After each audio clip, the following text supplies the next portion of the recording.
We have an opportunity this morning to say to God, pull me a little closer, take me a little deeper, to have a chance to hear from God and say, God, what is it you want from me? What's the next step for me? And so this morning, I want to just read this passage that comes out of Proverbs 18. In Proverbs 18, Solomon says this: one who has unreliable friends soon comes to ruin, but there's a friend who sticks closer than a brother. And this morning, we're going to be talking about friendship. We're going to be talking about what it looks like, the way that Jesus is a reliable friend for us. A friend who's closer than a brother, a friend who we have an opportunity to say, God, bring me closer to him. Pull me a little closer. Take me a little bit deeper, Lord. So let's pray for that this morning.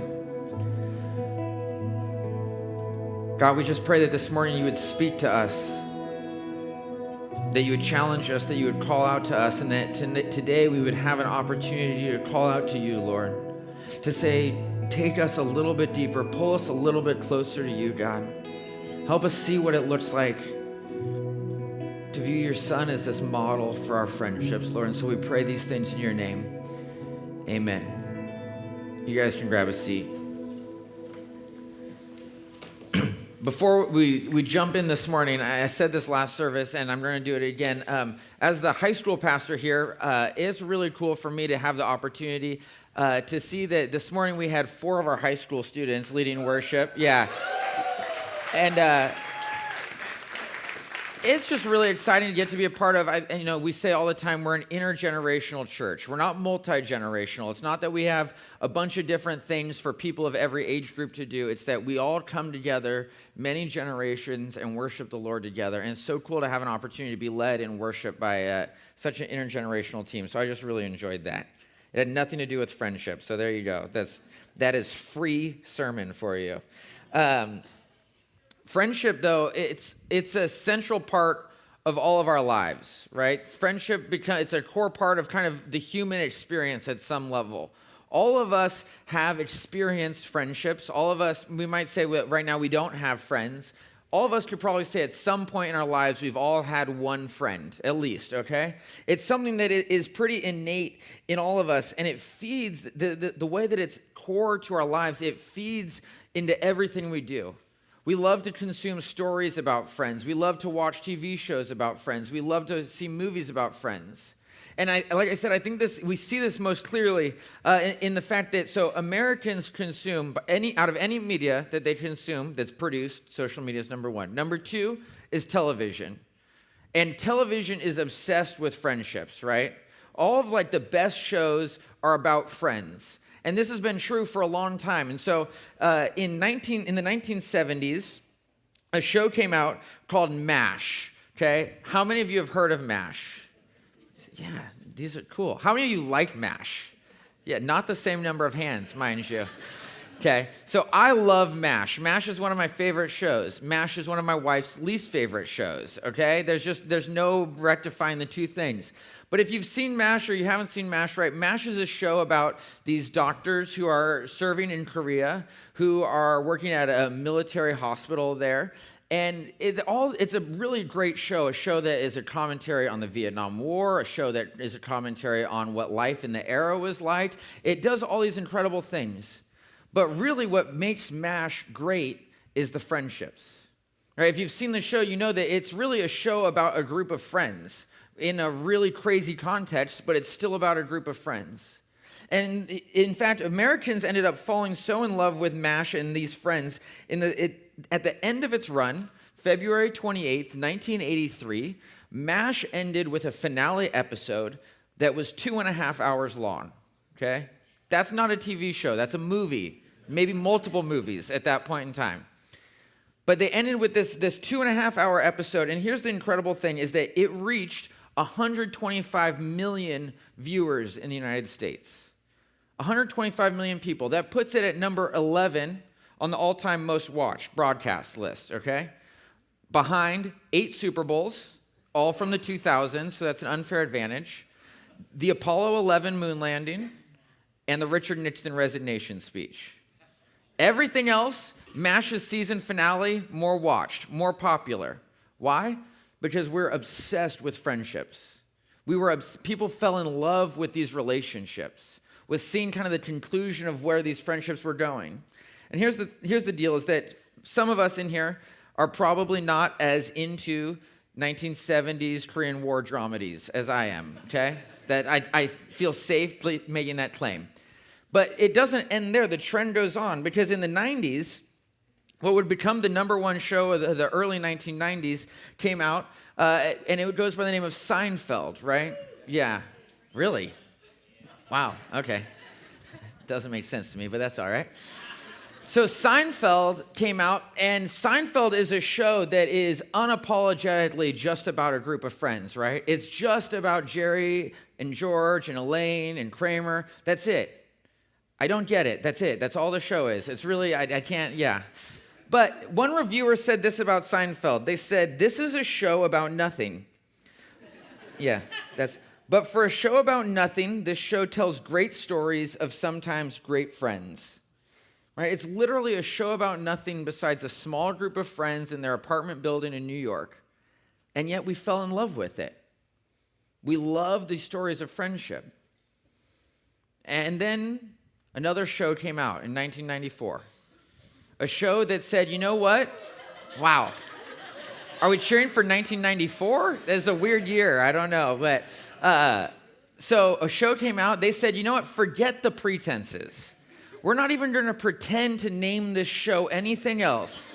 We will just call it Friends. Right? Yeah. Weird. Okay. Yeah.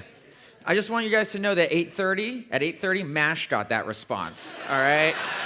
I like 8:30 a lot more.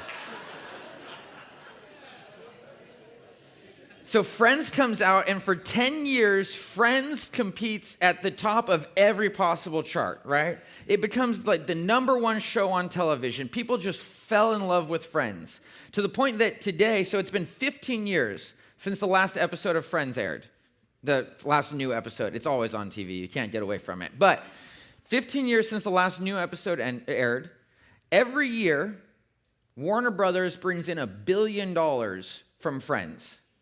It's been 15 years, still making $1 billion. Every one of these people in the main cast, they make $20 million a year on the residuals from Friends, from a show they haven't worked on in 15 years. Okay, I won't make $20 million in my lifetime, and they make it every year for something they did 15 years ago. But all of it because we fell in love with their friendships. We fell in love with their stories, right? We fell in love to the point that when Netflix announced that they were taking Friends off Netflix, there were like riots. There was massive complaints. And then what did Netflix replace Friends with? Seinfeld. Yeah. Still don't get it, but that's okay. But here's the thing, is that all of this is because we're obsessed with friendship. We're obsessed with it. As much as we might try to pretend like it's not that important to us, that we kind of do our own thing, we love stories about friendship. We love looking into people's lives and these friendships and seeing what's going on, because it's a core part of what it means to be human, of what it means to live this human life that we have. And it's important to us. And it shouldn't surprise us then that friendship is also important to Jesus. It shouldn't surprise us that Jesus cares a lot about friendship. He invests, think about this, all the Gospels, they're stories of what? They're stories of Jesus and his 12 friends going around the country together.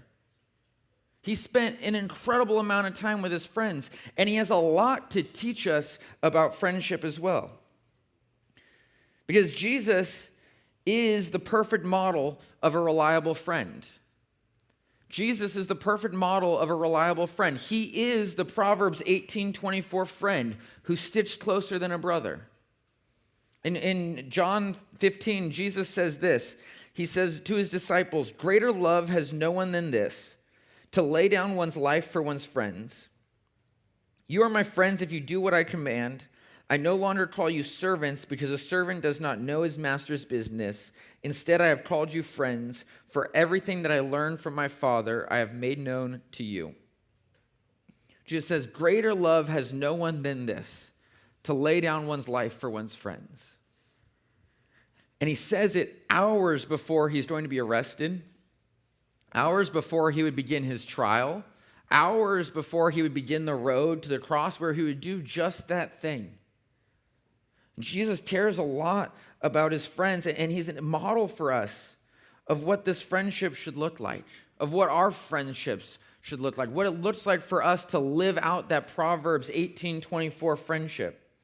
And so in this series, in this Life Hacks series, we've been talking about life hacks, ways for us to take our real life and our real faith and kind of put them together.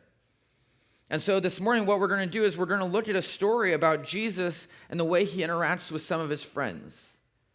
So go ahead, if you've got a Bible, and open up to John chapter 11.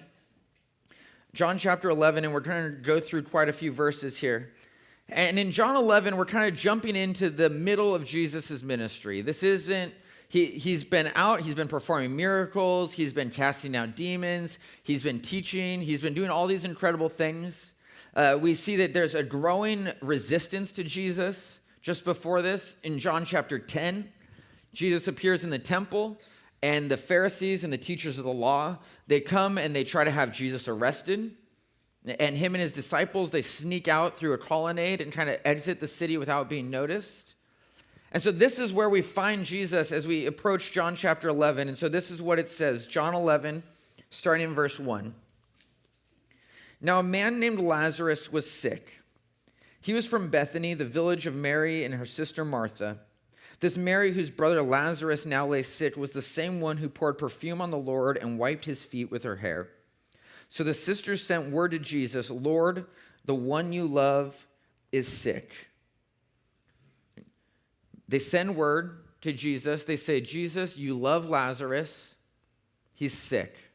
And so what we know is that Jesus was very close with Martha and with Mary and with Lazarus.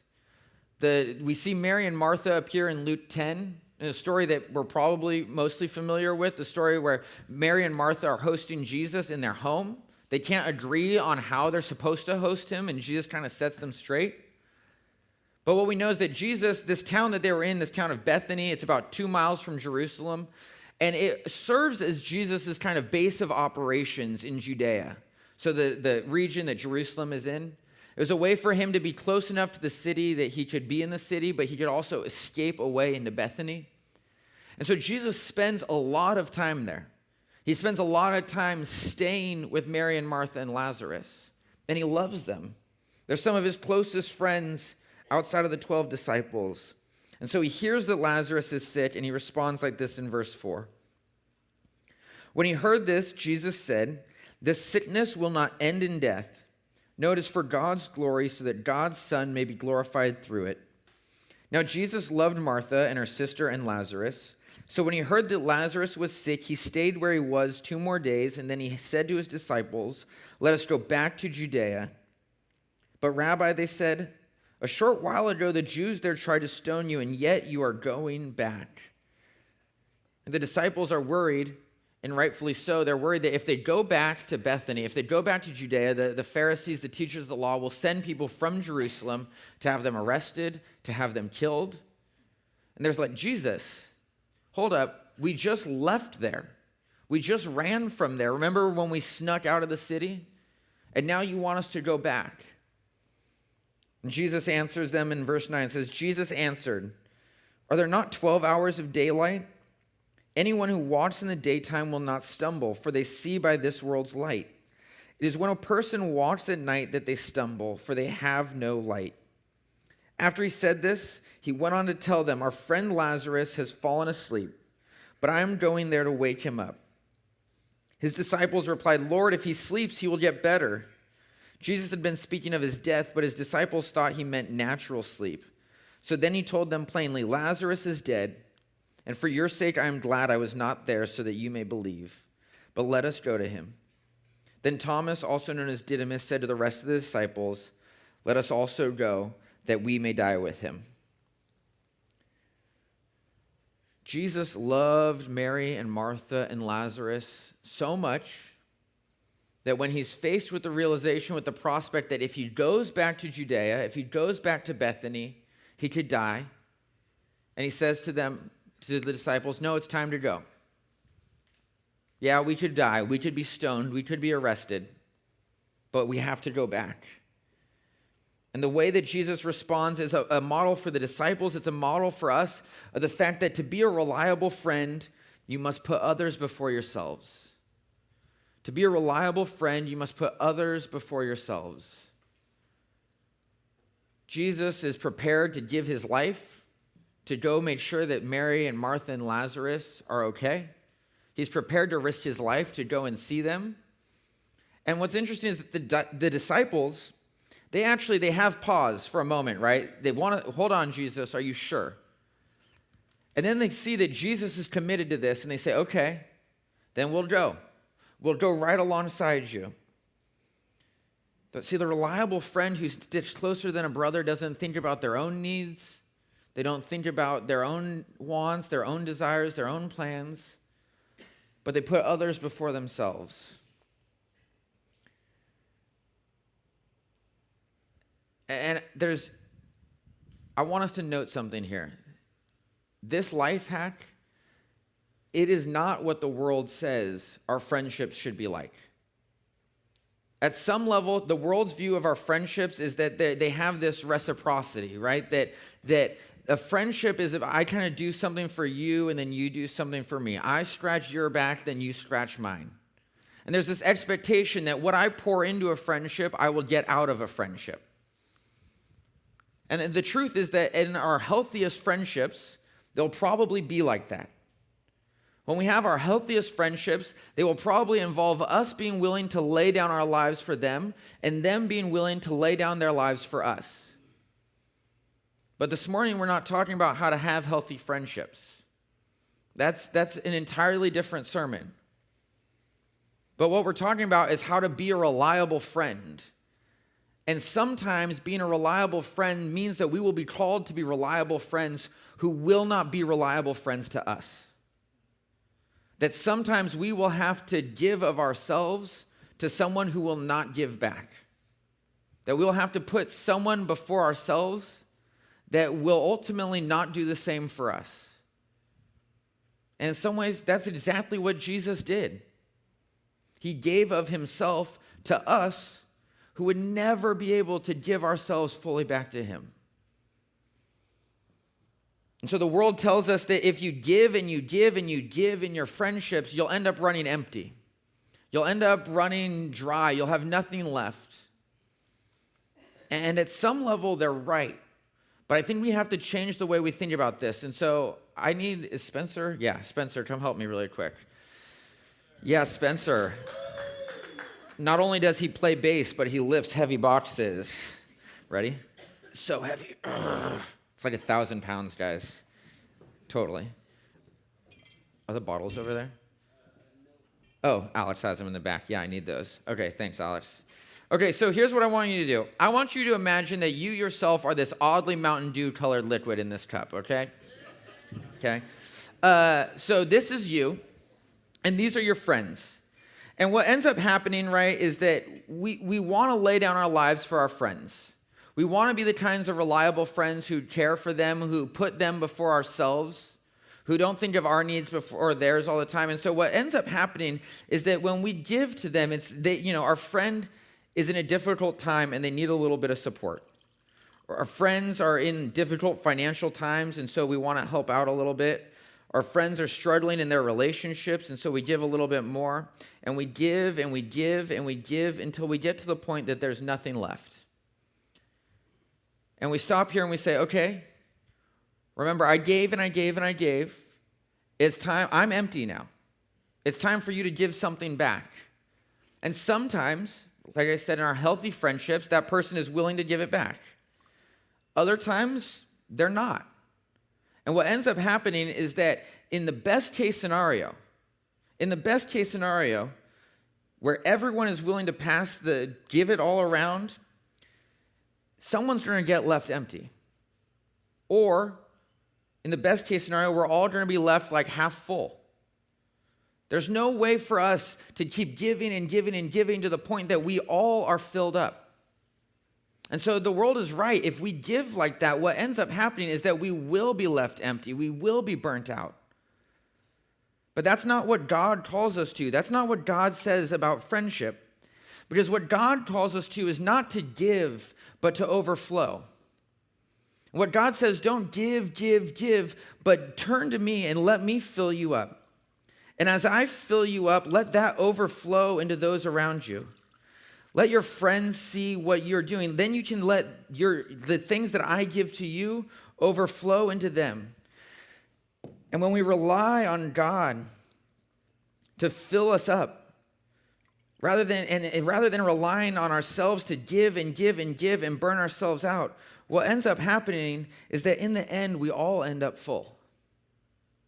Rather than having to have to give to the point that we burn out and are left feeling empty, instead we overflow with what God has given us.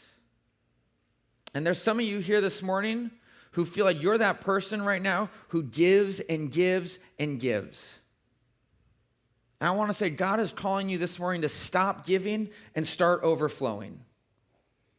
To stop focusing so much on giving everything you've got, and start focusing on making sure that God is pouring into you so that you can overflow into others.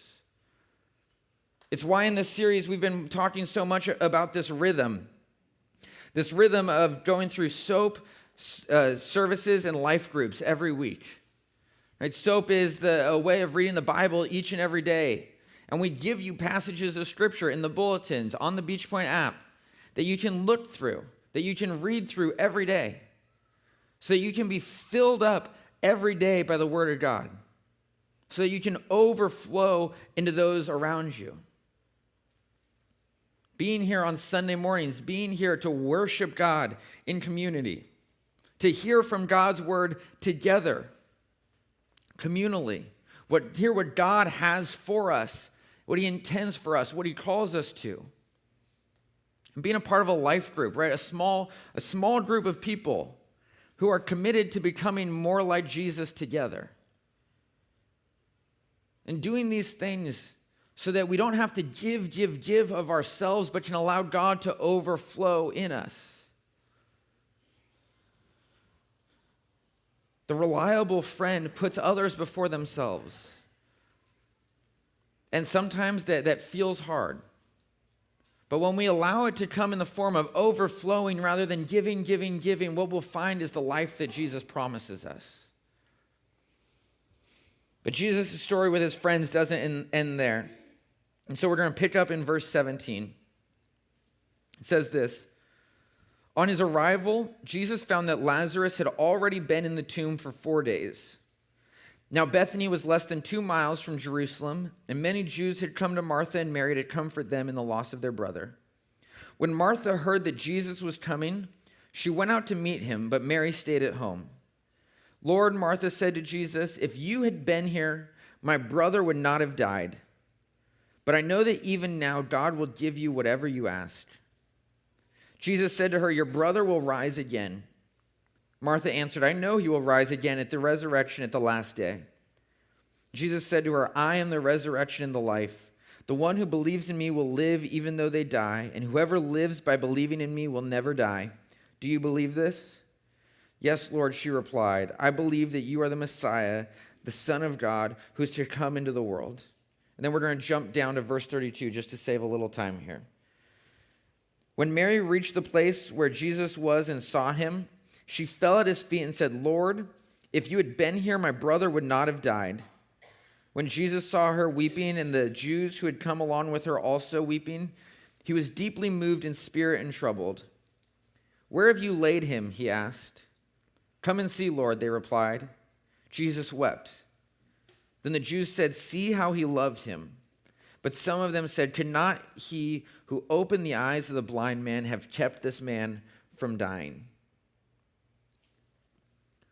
Both Mary and Martha, they see Jesus for the first time after their brother has died, and they both have the same response. They look at Jesus and they say, Jesus, if you had been here, this would not have happened. If you had been here, Lazarus would still be alive. Okay, that's coming out throwing punches, right? That's not like, oh, Jesus, we're so happy to see you. They're mad. They're accusing Jesus. They're saying straight to his face, if you had been here, this wouldn't be going on right now. And the thing that's hard is that they're right. Jesus could have healed Lazarus. He probably could have healed Lazarus. In fact, we know he could have healed Lazarus without even coming to Bethany to begin with. They're mad at Jesus. They're frustrated with Jesus. But notice how Jesus responds to them. He doesn't fire back at them. He doesn't defend himself. He doesn't say, well, actually, your point is wrong. He would have died no matter what. This is just how it had to be. He doesn't say this was God's plan the whole time. He doesn't defend himself or build up an argument. Instead, what does he do? He weeps with them. He's overwhelmed by what they're feeling. He understands where they're coming from. And what we see is that to be a reliable friend, we must come ready to understand. To be a reliable friend, we must come ready to understand.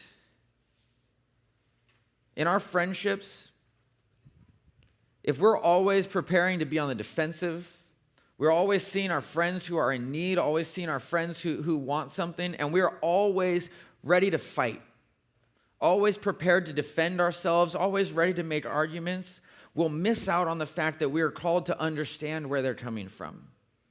Paul himself says in Romans 12, he says, rejoice with those who rejoice, mourn with those who mourn. And the thing is, we can't do that if we don't understand where people are at.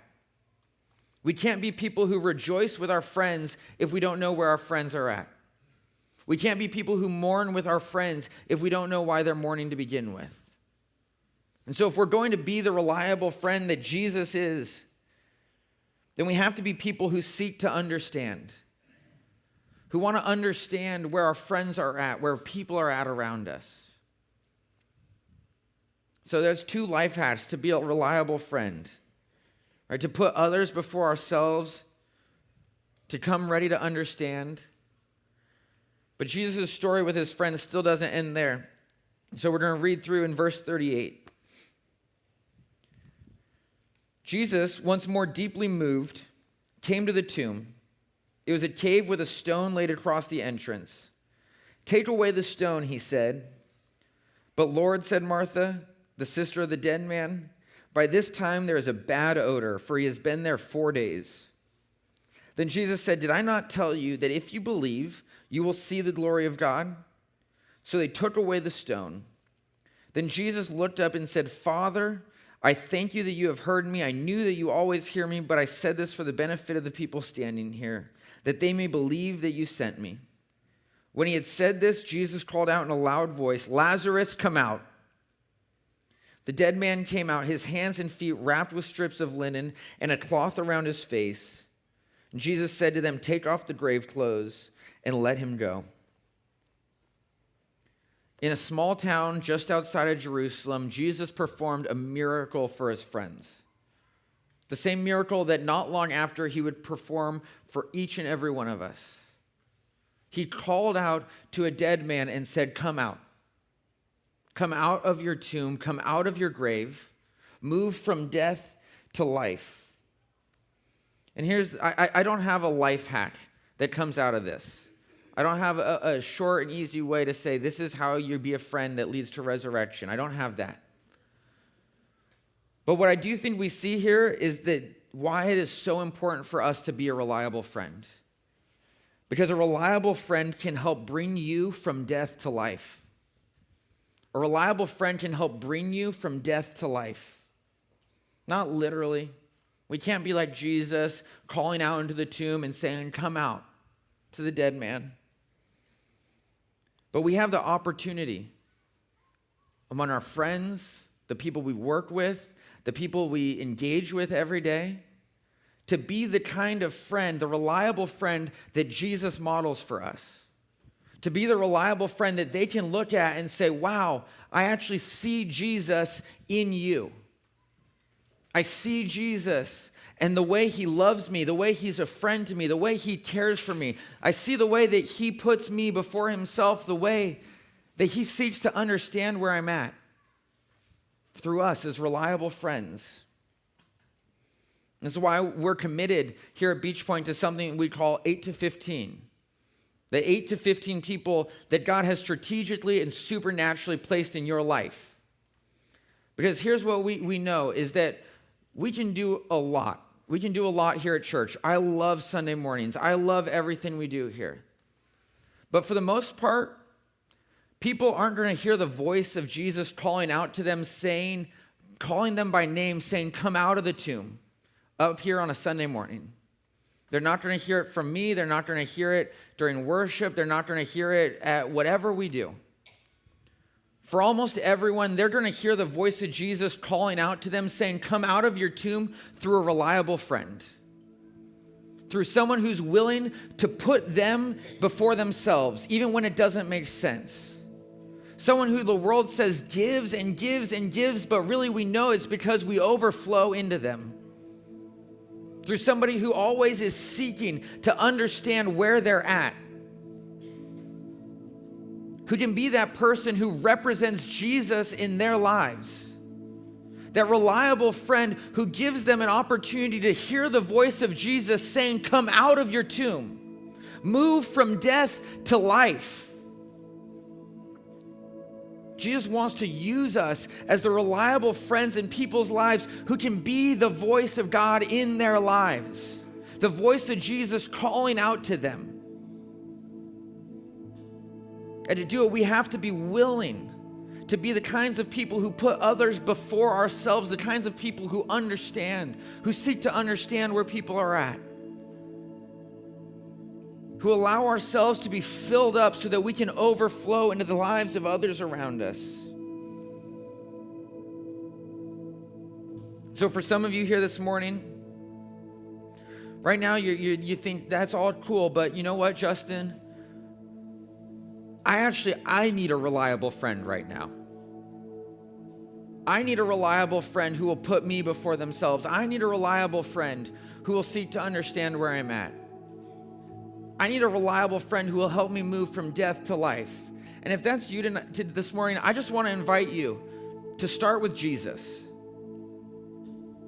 Jesus is that reliable friend. He is that Proverbs 18:24 friend. And he can be that friend in your life. And so the band is going to lead us in a final song in a moment. And as they do, the prayer team is going to come up and they're going to be in the corners of the room. And if that's you, if you're saying, I need a reliable friend, I would just invite you, come up for prayer this morning. Come up and say, God, I need Jesus to be this friend in my life. I need someone who can I need Jesus to put me before himself for a moment. I need someone who understands where I'm at. For others of you, like myself, this morning can be convicting. It can be a moment to think, if we're being honest, okay, I am not that reliable friend. I am not that person. And if that's you this morning, I want to invite you in the next moments to just take some time to pray. To ask God to search you. To say, God, I have fallen short and missed the mark. Help me understand what it means. Help me see what it means in my life to be that reliable friend. And for others of you, you're here this morning and you're thinking, you know what? I already am that reliable friend. I am that Proverbs 18:24 friend. And I just want to say thank you, first of all. That is incredible. But I also want to challenge you. Because Jesus doesn't tend to leave us where we're at, ever. There's always room for us to grow more and more like him. And so even this morning, if you'd say, I am that reliable friend, take a minute to pray and ask God to speak what is true into your heart. To speak what is true and say, this is where you've got a little bit more to grow. This is where you could overflow a little bit more. So just take a moment. Take a moment and pray, and then we'll close in a final song.